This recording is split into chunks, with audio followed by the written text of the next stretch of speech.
For the latest episode of my podcast, I'm interviewing Julie Eastgate of Pet Essentials, and we're going to be covering about how she started using essential oils to help her elderly dog and found how well they calmed her anxious dog, and also talking about the latest arrival in her home, a severely disabled dog that's a rescue with neurological issues, and how essential oils are actually helping.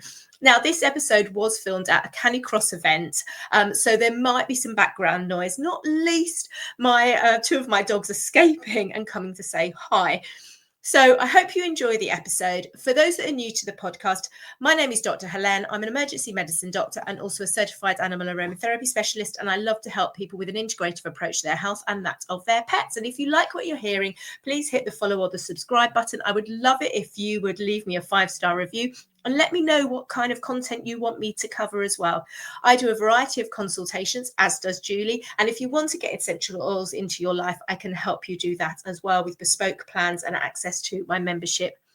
So let's start the show. So, hi Julie. Hi Helen. So, how are you doing? I'm good, thank you. So, tell me a bit about yourself. I'm Julie Eastgate. I'm a medical writer, and that's my day job. I have 2 dogs and a cat, and I'm very much into canicross, and I'm also a dog training instructor at the local dog club. Oh, fantastic. So, yeah, because obviously I'm a canicross fan as well. So, how did you get into using essential oils? Okay, so I got into essential oils through my 2 dogs who I unfortunately no longer have. One was a feisty little terrier, and the other was a very highly strung German Wirehead pointer. He was quite anxious. He had a lot of issues with things like separation, things like that. And at one point, I started noticing as my terrier cross got older, she was about 14 at the time, he was getting increasingly anxious, so much so that I pulled him out of dog training and was kind of wondering what was going on, and eventually realised that probably what was happening was he was realising that she was getting older, more infirm, and he'd lost his little rock and didn't have anything to replace that. I knew that the inevitable was going to happen at some point, so I was looking to find some way of trying to support him and help him cope with her eventual loss.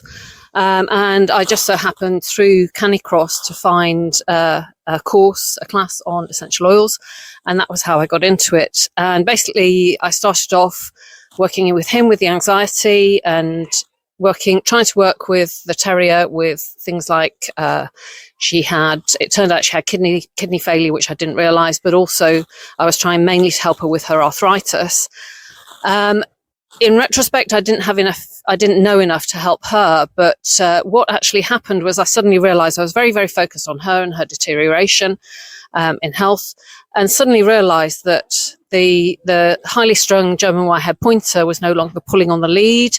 He could be left at home for 4 hours without any issues. He would just sleep. And all of a sudden, people were starting to say how calm he was and how much more relaxed he was.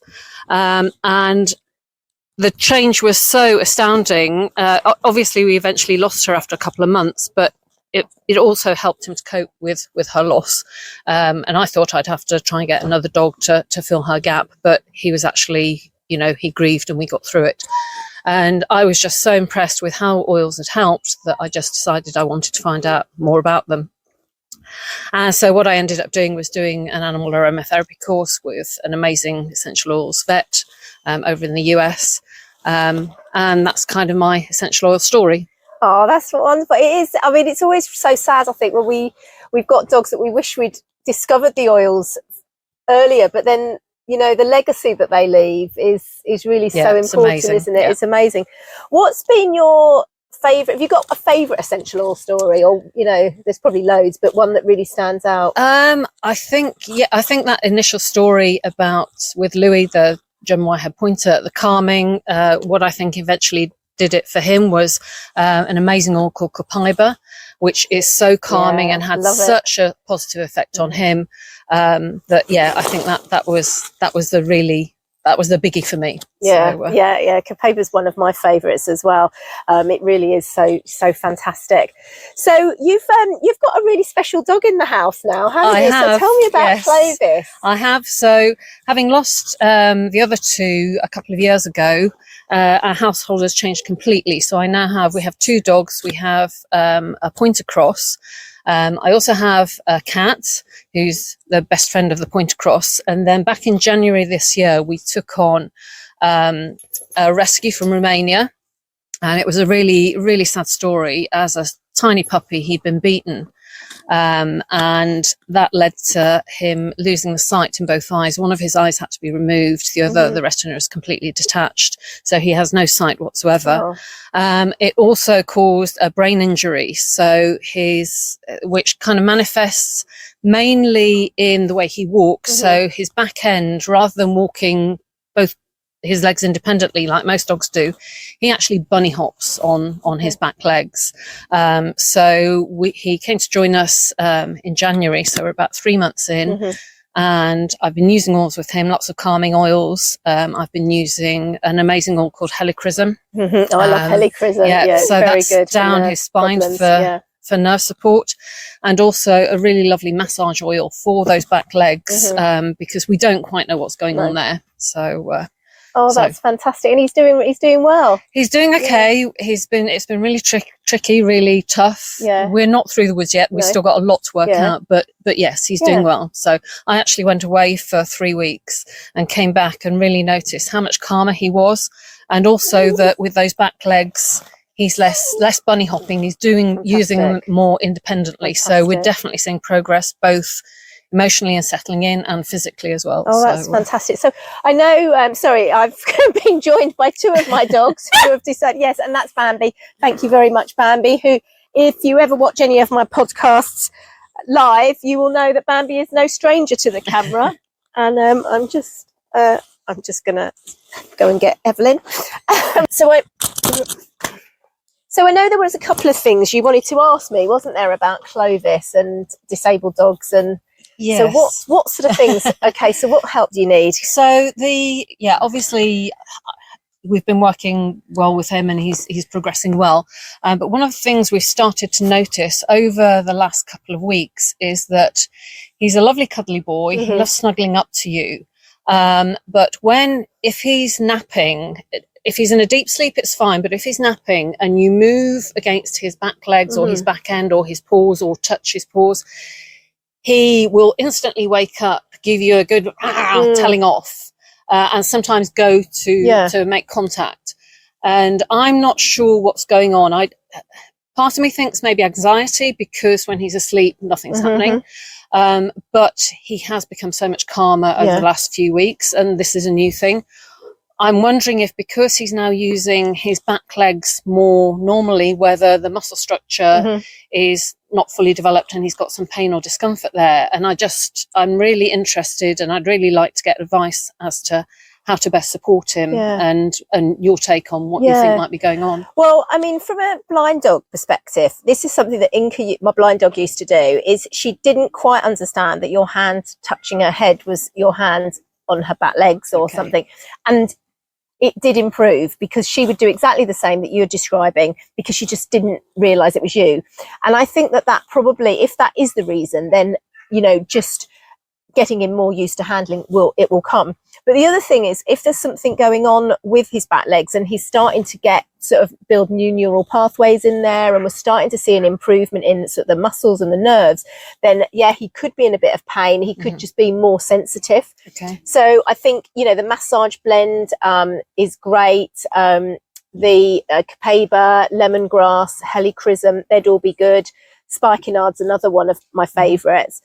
And layered down the spine, I think would be a really, really good thing. And so there's also a blend that I really like, that's got some really antioxidant rich oils, that's chock full things like thyme and clove and savoury oils, and so that's one I really like for these kind of situations, because there's a lot of anecdotal evidence that things like this can really help with building new neural pathways. So I think that might be a good option to add to his food.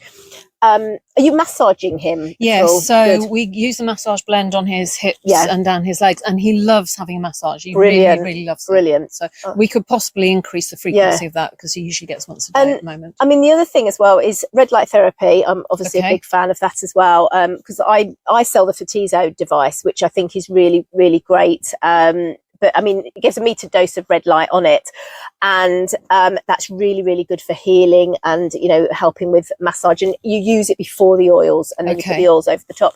The other thing is some sort of conditioning and strengthening exercises would probably be good. Just little things like, is he able to do sits and stands and things like that? He can stand, he can do sits, but he doesn't very often. No. And also it's quite difficult training. Well, at the moment we have another side issue going on where he's had digestive allergies. We think we've sorted it, but at the moment using treats to mold that sit behavior is quite difficult, because we don't know what we can give him at the moment. So I mean, again, just doing some stands on a balance pad and just doing some weight shifts would be really good. And I mean, it can even be doing, like, when you give him his food, and just incorporate it into his normal food, and just, you know, have the bowl and just, you know, shifting side, you know, this way and that, just a few times. Because certainly with his blindness, so what I would do with Inca is just to have something there, and so she's following from the scent of it. And she really likes I've done a fair bit of sort of balance pad work with her, because she quite enjoys that. And she has, because they've got, it's someone called, I think one of the trainers I was doing a course with, I think what do they call it? Was it a proprioception stimulus or something like that? But it's quite good. So she knows I have different pads for different things. So I'm teaching her a pivot at the moment. So the pad that she's on is a different feel. And, you know, I'll say feet to her, and she knows that feet means put her feet on something. So you can certainly start doing things. And I think that would just build up his proprioception. So his awareness of where, you know, different things are. So I think, try that and let me know. What were the other things that you wanted to? The biggest problem we've got at the moment is that he's a year old and very excitable. And then my pointer is 2 years old and quite excitable. So they're great out in a big field. She will run rings around him. He will chase after her, and they have a great time. They really love it. In the garden or in the house, anywhere more enclosed, they start wrestling, and he's slightly bigger than she is, and she's in the past sort of pulled something in here. And so at the moment we're working to try and get them so that he's penned in a lot of the time, and we have a system of doors and things. We are starting to relax more with that, and trying to introduce them so that one of us, we have a dog each, and trying to keep them in the same room and encourage that calm. I've been trying, in addition to the calming blends and things, I've been trying spikenard, because I had that, understood that was quite good for, though it's not sibling rivalry, you know. So any pointers on that? I mean, really I think I also like other ones I really like are things like bergamot is really good, and Melissa. So I'd certainly sort of look at that and you know, diffuse and just watch, you know, is there anything that changes? Have you done any free work with them? No. So that's something I went down on a weekend down to Tilly Farm, actually, and I wasn't sure how Inca would do, and there were people that we didn't know there, and what was really fascinating was she wasn't bothered. She she navigated around all these obstacles. So that would be stuff I'd definitely do with Clovis, because lots of textures, and just to help with that calmness, help with his body awareness. But also something I like to do with them, certainly with the oils as well, is I'll either put a drop of oil on some fleece and hang it out, so, thank you Bambi, or just the bottles with the lid on, and just see what they go and select. So you're doing a bit of sort of hands-off self-selection, and just seeing if there's anything particularly they gravitate towards. And that can be a nice little exercise as well, just in, again, building calmness. And the other thing is you can do as well is have say one of them is in the pen, one out of the pen, and the both of them have got a bit of free work in each area, and then swap them round, so that they're getting, he's certainly getting used to her moving around, but actually doing something, and actually just helping to lower that that maybe that, you know, that sort of excitable threshold as well. Are you doing much scent work with him? No, I mean it's early days, Yeah. so yeah, we've not done very Yeah. much at all in that aspect. But yeah, so things like, how are you feeding him? Do you give him a Kong or anything like that? We do sometimes give him feeders. He's got a snuffle mat. He's got a ball that you can put stuff in, and so things like that. As I said, we've had to go back. He's on kibble. We've had to go back because he got this gut allergy. So we're kind of back to square one at the moment. But, well, yeah, because I like Kongs, and again, Kong's good because you can develop that scent aroma. They've familiarity with it, and then you could start hiding that and getting him to seek it out. So that's maybe something I should add to the course. I'll do a bit of scent work in our members course, in our members hub. So I'll start doing that. And actually, talking about gut health, what oils have you used? Thank you, Bambi, for your contribution there. What oils have you used to support his gut? I've used the digestive blend. He gets Copaiba, and that's about it. When he started having this, I was going to put him on some probiotics. Well, his food has probiotics in it anyway. I was going to there's been so much to do with him, so I was going to look at probiotics later on down the line as well. But yeah, the digestive blend and Copaiba. Yeah, digestive enzymes would be another good option as well. So that's all really good. Yeah, so hopefully that's given you some more ideas. It has, very useful ideas. Does that answer all your questions, or is there anything else? Well, it gives me somewhere to go and start with. So I'll have more questions later. Well, I'm going to make sure that I put some scent work into the members hub as well, because I think it's so. I'm a big fan of scent work, and I think there's so much we can do with it, and I think that would be really good for him as well. So awesome. Well, let me know how he gets on. Thank you. And we might have a part 2 then. Yes, we may. Yeah. Thank you, Julie. Thank you.